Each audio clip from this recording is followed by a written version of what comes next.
Silk screen කියලා කියන්නේ clay එක හදලා අපි කටර්ස් වලින් ඩිසයින්ස් කට් කරන්න කලින් ඒ අර ක්ලේ එකට උඩින් මොන හරි printed design එකක් වගේ අපිට දාන්න අවශ්‍ය නම් ඔයාලට දැන් මම මෙතන පෙන්නන්නම් මෙන්න මේ වගේ designs දාන්න අවශ්‍ය නම් ඔයාලට acrylic colors use කරලා මෙන්න මේ silk screen එක ඒක උඩ තියලා ඔයාලට designs දාගන්න පුළුවන්. ඒ වගේම තව එකක් තියෙනවා texture sheet කියලා. මෙන්න මේ texture sheets ඇවිල්ලා මේවා embossed designs. මේවා ඔයාලට use කරලා clay වල embossed designs හදාගන්න පුළුවන්. මේ දේවල් පාවිච්චි කරලා මම ඔයාලට මේ විදිහට ලස්සන designs හදලා ගේනවා. තව දෙයක් කියන්න තියෙනවා මෙන්න මෙතන තියෙන colors පහ. මෙන්න මේ ටික අතහැරියොත් මෙන්න මේ colors පහ අපි කියන primary colors කියලා. මෙන්න මේ colors පහ තිබ්බත් අපිට ගොඩාක් color mix කරලා එක එක colors වලින් අපිට clay හදාගන්න පුළුවන්. අනිත් colors අවශ්‍යම වෙන්නේ නැහැ. දැන් සාමාන්‍යයෙන් මේ bronze, silver, gold ඒ වගේ colors නම් අපිට අවශ්‍ය වෙයි සමහර designs වලට. ඒ හැර ගොඩාක් දුරට ඔයාලා ඉගෙනගෙන ඇති color theory එක primary colors තිබ්බනම් අපිට ඒ primary colors use කරලා අපිට ඕන තරම් designs different colors අපිට හදාගන්න පුළුවන්. මම එහෙම මගේ කලින් set එකකින් මම හදාගත්ත colors වලට පෙන්නන්නම්. එතන මට හම්බුනේ primary colors විතරයි. ඒ primary colors use කරලා මම හදාගත්ත different colors මම ඔයාලට පෙන්නන්නම්. මේ කලින් මම හදලා ඉතුරු වෙච්ච clay තමයි මෙතන තියෙන්නේ. so මේ color එහෙම different colors use කරලා mix කරලා හදාගත්ත ඒවා තමයි මෙතන තියෙන්නේ. ඔයාලට පෙන්නන්නම් කොළ පාට එක. මෙතන කොළ පාට ಜಾති පහක් තියෙනවා. මේ එකම කොළ පාටට නිල් පාට, කා පාට ඒ වගේ එක එක colors mix කරලා තමයි මම මේ colors පහම හදාගෙන තියෙන්නේ. ඒ වගේම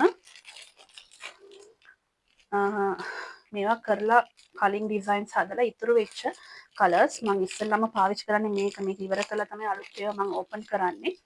මේවත් ඒ වගේ colors mix කරලා හදන ඒවා. තව පොඩි දෙයක් කියන්න පුළුවන් මට මේ polymer clay එක ගැන. මේ clay එක waste වෙන්නේ නැහැ. අපි මොන හරි design එකක් හදලා ඒ design එක cutters වලින් කපලා ඉවර කළා ඉතුරු වෙච්ච clay එකේ දැන් sequins හරි නැත්නම් dusts හරි නැත්නම් gold leaf paper, silver leaf paper එහෙම අපි දානවානේ. ඒ වගේ දාලා ඉවර කරලා cutters වලින් කැපුවට පස්සේ සමහරවිට අපි හිතන්න පුළුවන් මේ clay එක ආයෙ use කරන්න බෑ කියලා. එහෙම වෙන්නේ නැහැ.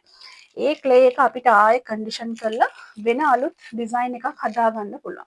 එහෙම නැත්නම් colors දෙකක් mix කරලා හදපු එකක් හොඳටම mix කරලා condition කරලා අලුත් color එකක් හදාගන්න පුළුවන්. මේ color එක use කරලා අපිට ආයෙ අලුත් designs හදන්න පුළුවන්. මේ වගේ shining තියෙන ඒවා මම එහෙම gold leaf mix කරලා හදලා ඉතුරු වෙච්ච clay එක condition කරලා තියෙන ඒවා. දැන් මම ඔයාලට පෙන්නන්නම් මේ clay use කරලා මම හදලා තියෙනවා sample